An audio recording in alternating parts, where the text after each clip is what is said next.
Hey, welcome to the taper. So in this 12-week program, I did my peak weeks, week 9 and week 8, which week 8, we did a 20-mile run, and then on week 9, we did an 18-mile run. But that's not what this video is about. I don't want to think about a long run right now. I just want to think about the taper. To be honest, I thought the taper was supposed to be a relaxing time. Like, oh, you did it, now you just hang out until the marathon. No. Still want to keep the intensity, I'm just not going to be running for as long. The longest I'll do is probably like 10 miles in these last 2 weeks. It's less miles, but miles nonetheless. We are still doing speed workouts. We're still doing tempo runs. We're still working on our fart. Okay, you got that? Because we're starting right now. Let's go.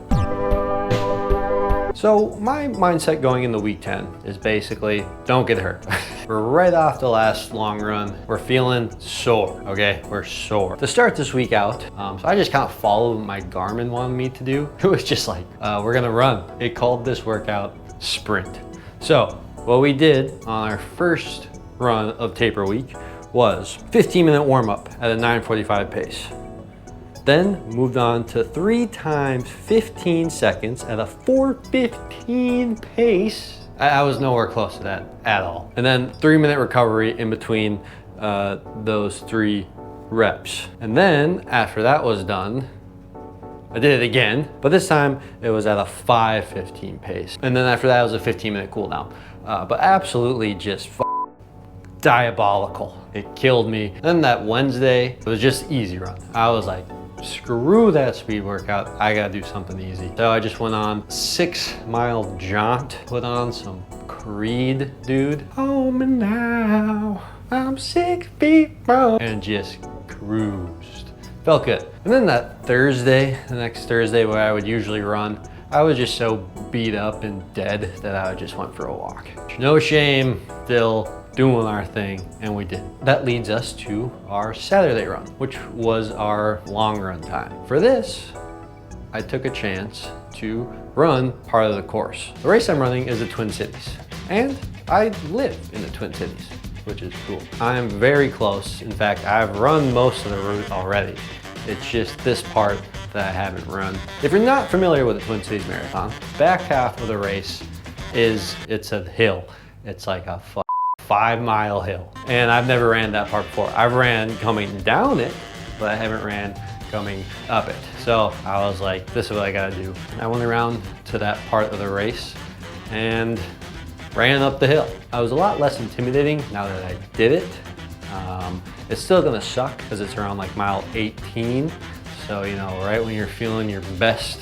But now that I've done it, or at least that part, I know what to expect. And I'm ready for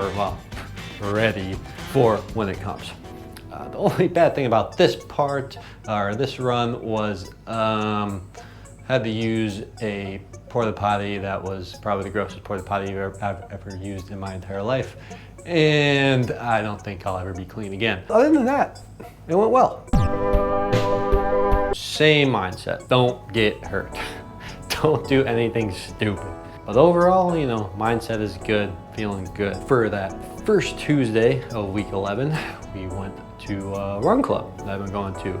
One thing I really enjoy about the run clubs, it's an excuse for me to run a lot faster than I normally would. Because when you're running by yourself, it's a lot easier to like kind of slack off or not run as fast just because you don't have a point of reference, especially for like a newer runner. But at this run club, I'm running with some really, you know, experienced people. So they are running at like an easy pace, which is like my tempo threshold pace, which it is what it is, but it is a lot of help. So the run club's about a mile away from my place. So I do a nice easy run there, nice easy jog. And then I do a pretty fast 3.5 miles, like 8:30 to 9:30 pace, which for me is blistering fast. And then after that, I do a little mile jog home, and that's about it. Wednesday, nothing special. Just a very easy recovery run. Just like 30 minutes, round the block, basically. After that pretty tough workout I had Tuesday, I was just taking it easy, don't want to push it too hard. Nothing's really gonna change in these last couple weeks, so just keep it simple, keep on doing what you're doing. And so I just took a nice little easy Wednesday stroll. And then that Thursday, I did my last fartlek. I've been doing fartleks pretty much every week, besides last week. This was my last one. And that included a 10-minute warm-up and then a 10 by 1 minute at, it's like, it says 5K, 10K pace. I think I'm around like 7-minute miles for that minute, so it's pretty fast for me.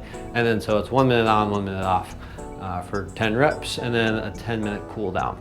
Calves were, not feeling as great as they probably should have, but they were just tight. They didn't hurt, they were just sore. Then we move into Sunday. So I was talking with my friend who was also running the race, and he was like, so did you do the last back half of the marathon? And I was like, yeah, I did that hill. It's gonna be tough, but I think I'm ready for it. And he's like, did you do the other half of the hill? And I was like, what? So I went with him, did another, this time only went for 9 miles. It's not as steep as the hill before. It's a nice gradual incline. You can feel it. So we're going from a pretty steep hill to a nice gradual incline, and that's the last half of the race. Like, it's gonna be tough, but I know what to expect. I've seen it, I've done it. We stopped about a quarter mile, half mile from the finish line, and then went back. Still gotta keep a good mindset, because as soon as I think it's gonna be bad, it's gonna be bad. That was Sunday. Then I just chilled, watched football. That was week 11. All right, so that brings us to the last week. Recording this on Friday. Hopefully I'll get it out in time. This is it. So this week it's chill. Besides Tuesday. Tuesday we went back to run club, and same thing as last week. I did a mile easy and then 3.5 miles at pretty fast. I think we kept that like an 8:30 pace for most of it, which I don't know, was a good idea, was a bad idea. I felt good, my body didn't hurt, so I was like, yeah, let's do it. And it felt really good to be like, hey, this is where I'm at now. All this training, let me do this. And that was just a really cool feeling. And then after that, it was my like 5th time going there, and after your 5th time, they put your face on the wall. So, hey, that's cool. And then after that, I did my mile jog home, and that was Tuesday. And during this whole week, I am sleeping. I'm in bed by 9 o'clock every day. I am also just eating as much as I can. Lots of protein, lots of carbs, lots of pasta, lots of meat. And then Wednesday, it was just easy. Watch told me to keep it around like 11:40, kind of close to that, kind of like 10:30, 11:30 pace. But when I do that, my Achilles and calves are a lot more sore than they usually are. That's kind of concerning, but it's whatever. For my last marathon, I was sick. My calves hurt, my Achilles hurt, still made it through. Just pop a Tylenol. We'll make it happen. And then on Thursday, I was supposed to run, but with my calves being sore, my Achilles kind of being sore, I was like, what's this extra run gonna do? I'm gonna do my shakeout on Saturday, and then, yeah, that's it. There's a band playing outside. You probably can hear them, but whatever, I gotta get this out. And that was the taper. Really nothing special. Honestly, it probably would have been a lot more interesting just to do this whole training block as a video. This is a lot of work, and I vastly underestimated that. It'll come with time. Just gotta work on it. Marathon this Sunday, October 6th, 2024. And then after this, I'll have a video on the marathon. Well, if you made it this far, I love you to death. Thank you so much for watching, and I'll talk to you in the next one.